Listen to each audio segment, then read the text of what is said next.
Kootu malee. Ija maal ta'uu waa lama jedhe. Hello maal ta'uu waa lama. Barataa maal ta'uu waa lama. Daldaltoonni maal ta'uu waa lama. Qotee bulaa maal ta'uu waa lama. Ogummaa garaa garaa kan qabdan maal ta'uu waa lama. Maal jiru kubaara.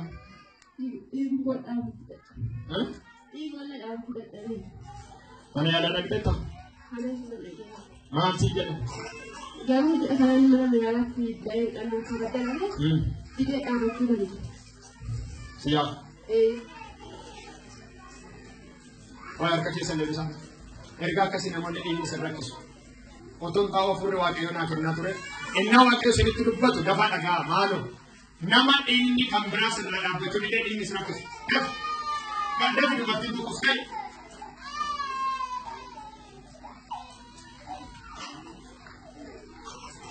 Nama waaqayyoo alamuu bira sun ta'u afurri waaqayyoo naa kennaa ture. Namoota dhiirri isaanii.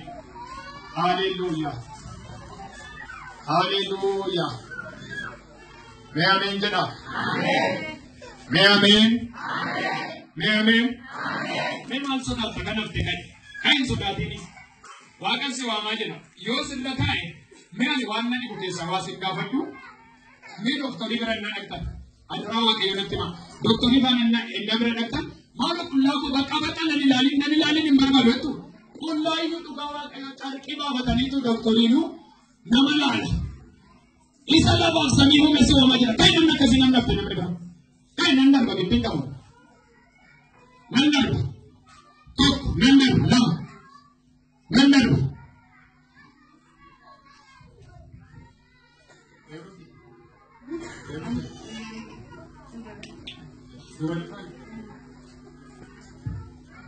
Ijoo afayyani.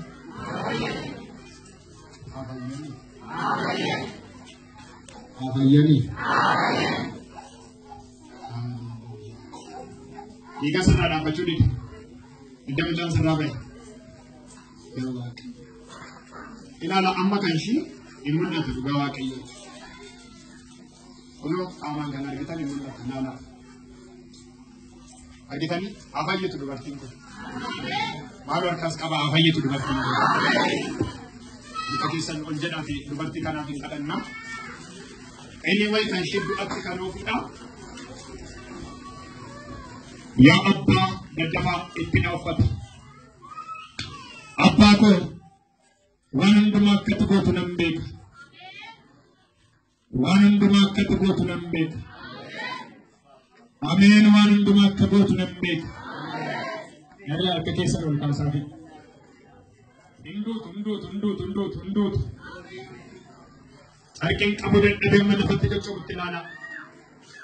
Yaa gooftaa koo sin kadhadhaa maqaa Yesuusiin dubartii kana duratti hin kenne. Doktoroonni dadhabanii amma maqaa Yesuusiin dhiigni kun haa dhaabbatu. Achi waaqa jira jettee dhufte dhiigni kun haa dhaabbatu. Hafuura qulqulluu dhiigni kun haa dhaabbatu. Dhiigni kun haa dhaabbatu. Fidi bana banke. Namni tokko duba shinnaa godha. Waaqonoonni dafa liqimsi as na ilaali hin jabani isa dhiiga kee dhuguu waraana amma maqaa Yesuus na ilaalas. Daf argamsiisi dhiiga dhugee tan acheessa kan jettu dabe. Daf sagalee guddaan siyaasani caraanitti dhiiga shidhaan hin deemu. Dabeedha siyaasani sagalee guddaan tokko lama sadii. Sagalee guddaan caraanitti siyaanaa deemu. Jadi siyaasani sagalee guddaan.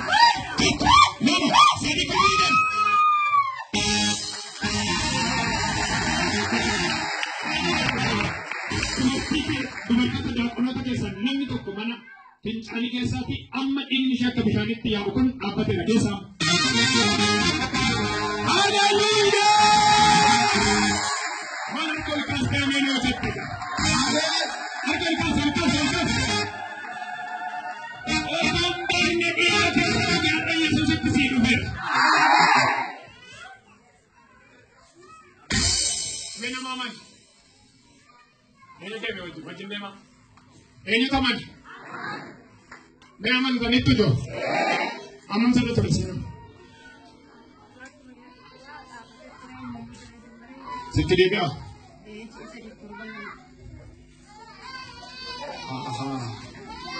طلع نورا كتابه مودي باين يقول طلع نموني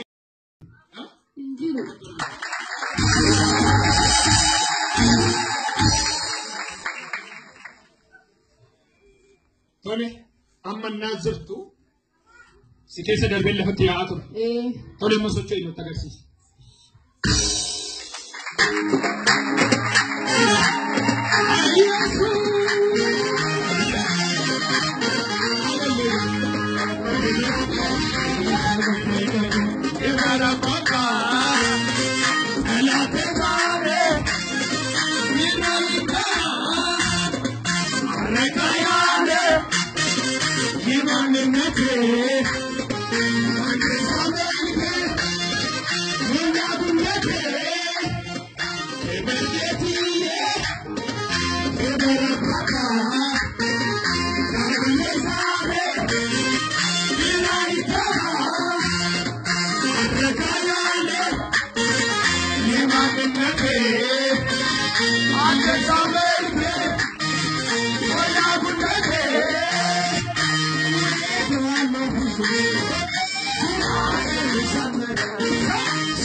الناس تسوس كيسة كتركي كيسة درجة لبتي عاتو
malee wanti guddaan lafa kanatti hin dhalatu. Beekumsi ameenje dammaquu. Dhaloonni baay'een akka waldaa biraa teessanii galtan ta'uudhaaf hin dhufina. Bilis sanbata nuu kabajuudhaaf hin dhufina. Teessoo nuu guutuuf hin dhufina. Amanaa kotta wanti hin argamne waldaa kana keessatti waaqayyo sitti laata. Harka qabee asinatti. Isa sanbata kabajuu maraatoonuu dhugaa taa'ee ba'a. Yeroo tokko duuba sana ta'an beeku. Kanamiti balballi kan sitti cufame carraan kee kana manna nan du'a kan jette qoricha yaalte kan dadhabde funyoo yaalte kan dadhabde har'a nama tokko beekan taa'ine ta'a ergaa tokko nu fadhamna namni kana manna qorichan dhugaa kana manna ofiin fannise jettu qoricha sin dhugdu ofis hin fannistu inni sii jedhee of fannise sun inni fannoo irratti ba'esu har'a isa si bochise kallattii wayii sii baasee nan dhageenye nama ta'etti dubbachaa ergaa kanatti illee nagaa keetti jirti baga gammada maal jedha Yesuus kana Yesuus maqaan isaa eebbifamu kan kanarraa akka ta'e immoo baay'ee kaleessa galiin gadhaan baay'ee baqadhee nama biratti ijoollee biratti himanne Yesuus situ doktora caalunaa ta'ee kanarraa kutee maqaan isaa eebbifamu jala.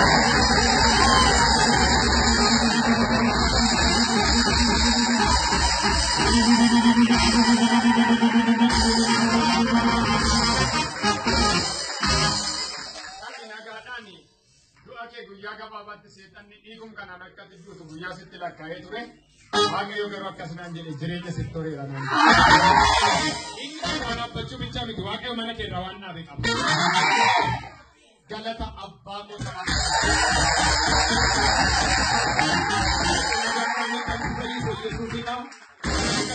Waaqayyo dinqii guddaa godhe keessatti hojii dhaqi. Irra fuudha.